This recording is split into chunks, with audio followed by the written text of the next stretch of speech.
In this pattern, you're going to have your paper pieces that you print out or you make copies of with your paper pattern.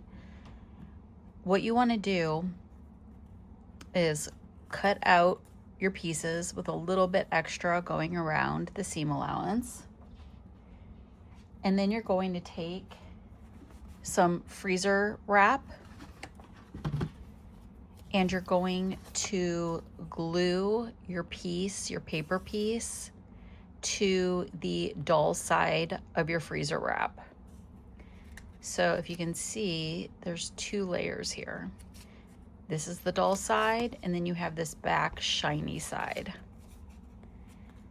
Then you trim it all the way up. You can just glue it on with the glue stick. Then you're going to trim it all the way up to the seam allowance edge. Then you're going to take whatever kind of ruler you have, but the add a quarter ruler has got this really fine edge that is nice for this. And you're just going to place it on the line marks and pull it up and crease it. And it helps if you take your hero marker and just kind of go like this, and it gives it this nice bendability. And you do that for every line going clear across the pattern. Not just the line itself, but just all the way across how the paper would fold. Okay? Now, not on these pieces, but on the pieces in your pattern that you received, you're going to have something on it that says 3.5 by 4.5 inch square, which means if you cut out a 3.5 inch by 4.5 inch square, that will fit that piece. Or it'll say 3.5 inch strip, which means that you'll cut out your strips like the paper, like your pattern says, and then that 3.5 inch strip is what will fit that piece right there. So you'll just have one long strip that you use for your entire bow. Here's how you do this. You have piece 1, which is the 3.5 by 4.5 inch piece. We're going to take it, lay it on the shiny side of the freezer paper,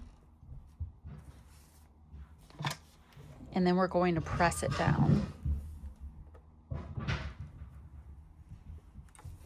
Now it's stuck to the side of the freezer paper, but it's easily able to be pulled off. Now, because we've pre-creased our paper pieces, we can just pull that fabric back a little bit on that corner, pull up to C2, trim your C2 piece to 1/4 inch using our 3.5 inch strip or whatever strip it says on your pattern to use. You line up raw edge to raw edge, right sides together. And now, instead of sewing on the paper, you're just going to sew right next to the paper. So you're not actually sewing on the paper, just right, snugged right up against it. So as you can see, I sewed right next to the paper, but not on it. Okay. You're going to fold that back over, and then you're going to fold this portion over. And you're going to iron that down also.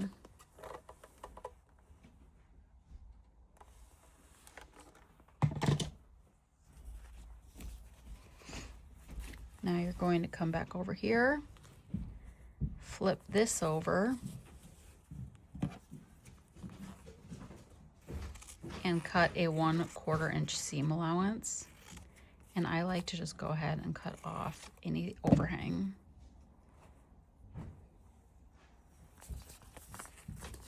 So now we're going to use our 2-inch strip for this piece. What your pattern piece will say on it, I'm going to take my 2-inch strip, line it up, raw edges together, and without sewing on the paper, I'm just going to sew right next to the paper. I'm going to flip it, and now I'm going to press it.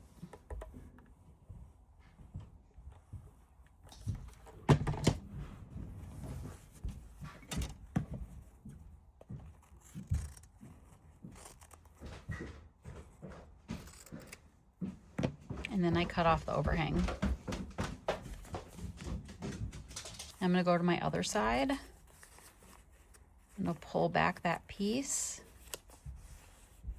I'm going to fold on the edge.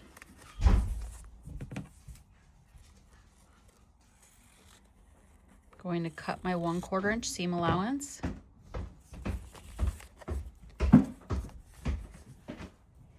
Using what the pattern says to use, which is a 3.5 inch strip, I'm going to match it up. Again, right sides together, raw edge to raw edge.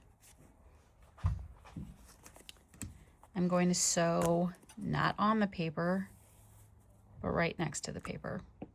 I'm going to come back, flip my paper back up, flip my fabric over. I'm going to press it down. Line it up raw edge to raw edge.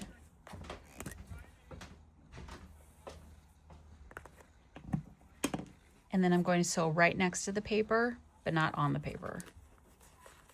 On this one, because this fabric is an angle, I am going to first put a couple of clips here just to make sure that when I pull my fabric up, it will cover my piece in its entirety, which it will.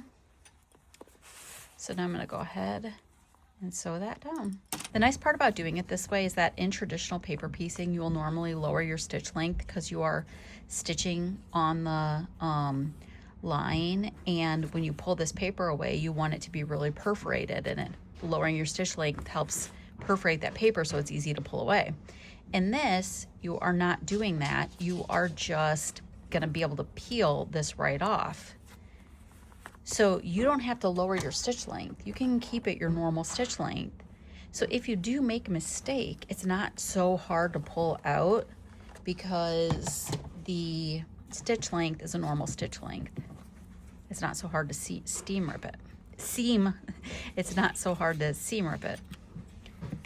So now I have this first piece done, and then I'm just going to trim it up with my ruler. So now I have it all trimmed up, and I'm just going to let it sit to the side for now.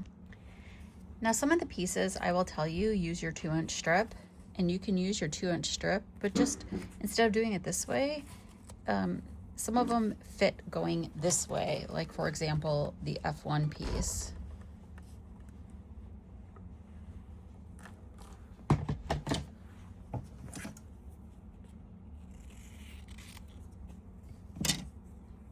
On some of these pieces, you're going to see a really narrow edge with a bigger bottom.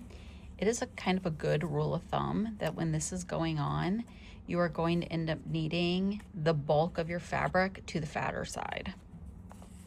So if you flip it and where that point is, put the edge of your fabric over by that point. That'll leave you room so that when you flip it, you get a lot of your fabric down this direction as opposed to it coming across off this side. So now when I flip it over, it's coming off to this edge over here. If I were to scoot this way, I would have cut off my corner over here and not had enough fabric. Now I'll be honest with you, a lot of the time I don't even use a rotary cutter to trim things. I have a pair of K. Buckley scissors, and they are so fine and so thin on the edge that I can get so close to the paper that I can just do it by hand real fast, and it just saves me some time.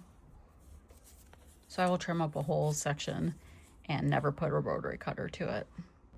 So now in order to piece these together, these pieces are so large, these sections are so large that I don't piece the sections with the paper on them. I remove the paper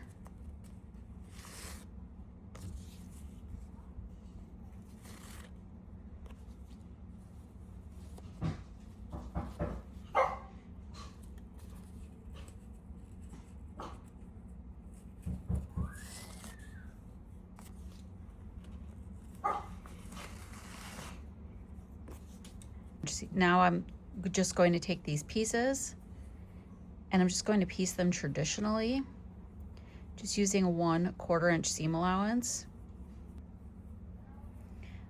With these sections, I press the seams open. Now there are a couple of spots where you might be wondering why I didn't just make it one long continuous piece.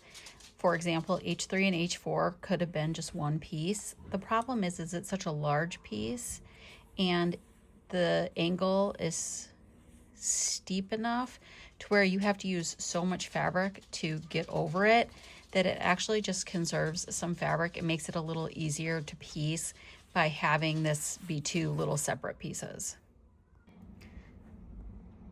Now on these large pieces like this, to get your 4.5 inch square centered correctly, you can just fold in. I mean, all these pieces are folded anyway. You can just fold it in like this. Put your piece on there so it's centered, and then go ahead and iron it down.